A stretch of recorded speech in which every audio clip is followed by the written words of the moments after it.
Cor van Hout was born in 1957 in Amsterdam, in a neighborhood where the streets were rough and money was scarce. His family lived modestly, doing what they could to get by. Cor was intelligent, sharp-eyed, and restless. From a young age, he looked at the world around him and saw two options: work hard and remain poor, or find a faster way to get out of poverty. Like many boys in his neighborhood, he was drawn to risk. In his teenage years, Cor was no stranger to trouble. He skipped school, stole bicycles, and pushed boundaries. He liked danger, liked to see how far he could go before getting caught. Most of the time, he didn't get caught. This made him confident, maybe too confident, and soon, petty crime became his way of life. It was during these years that Cor met Willem Holleder. They were alike in many ways: clever, ambitious, and streetwise. They became close friends, spending hours planning small-time crimes, dreaming of bigger things.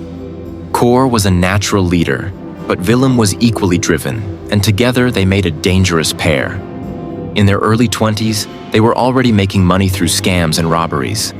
They robbed stores, moved stolen goods, and took risks others would not. Each crime was a stepping stone, giving them cash, experience, and a sense of power. But Cor wanted more. He was not satisfied with just getting by. He wanted to be rich. By the early 1980s, Cor had started to think bigger than anyone else in his circle. He wanted a score so big it would change his life overnight. That was when he came up with the idea that would define him forever: kidnapping a wealthy businessman for ransom. It was dangerous, but Cor was sure it could be done if they planned every detail carefully.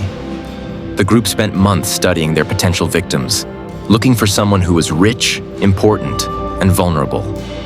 Finally, they chose Alfred Heineken, the head of the famous brewing company and one of the richest men in the Netherlands. To Cor, Heineken was the perfect target. High profile, worth millions, and always surrounded by an aura of power. Cor began preparing with precision. He, Willem Holleder, Frans Meyer, and Jan Boulard formed the core of the team. Each man had a role, and each was expected to be loyal. They rented a warehouse and secretly built a small soundproof cell inside, with just enough space for a man to lie down. This would become Heineken's prison. They bought weapons, scouted escape routes, and timed their moves. Cor's planning was meticulous. He believed that if they stayed disciplined, they could pull off the biggest kidnapping the country had ever seen. On November 9th, 1983, they struck. Heineken and his driver, Ab were leaving Heineken's office in Amsterdam when the gang ambushed them.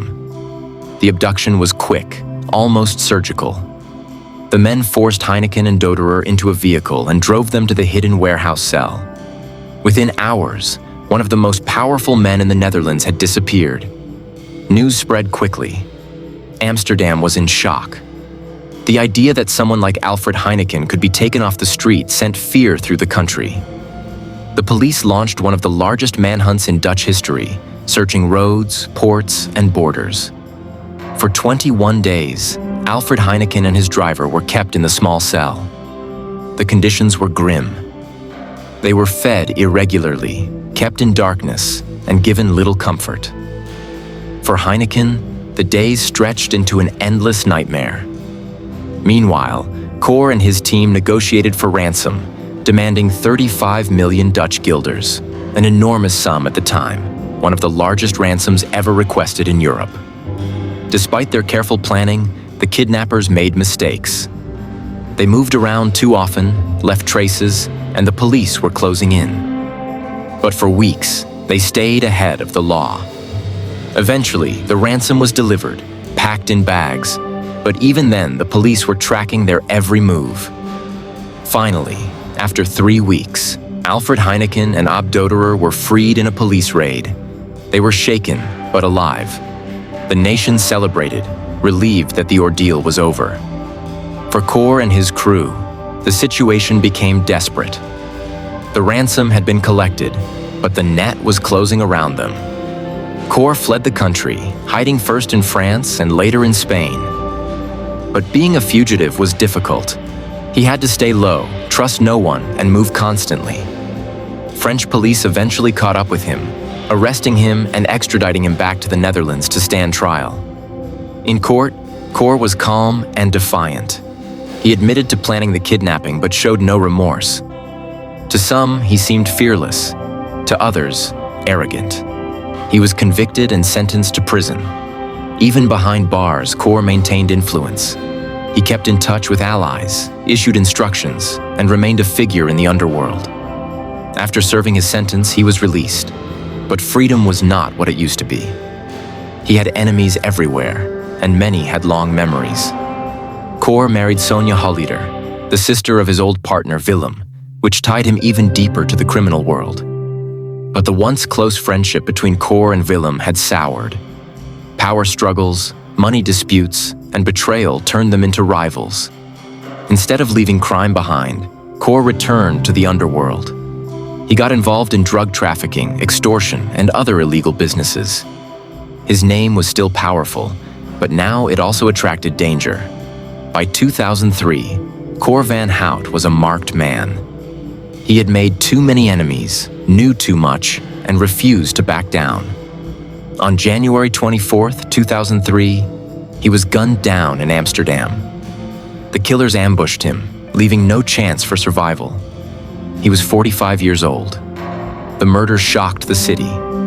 The man who had once pulled off the most famous kidnapping in Dutch history had died violently, like so many gangland figures before him. His funeral drew family, friends, and gangsters alike. Police kept a close watch, knowing that such gatherings often became flashpoints for more violence. In the years that followed, Cor's story became legend. The Heineken kidnapping remains one of Europe's most notorious criminal cases, still studied by law enforcement and written about in books and documentaries. Cor van Hout's life was a study in ambition, risk, and consequence. He wanted wealth and power, and for a time he had both. But his choices came with a price: prison, betrayal, and a violent death. In the end, the millions he once fought for could not save him. Today, his name still echoes through the history of Dutch crime. The kidnapping changed how police investigate organized crime, how businesses protect their leaders, and how the public views the underworld. Cor van Hout remains both a warning and a fascination. Proof that crime can make you rich, but it can also destroy you.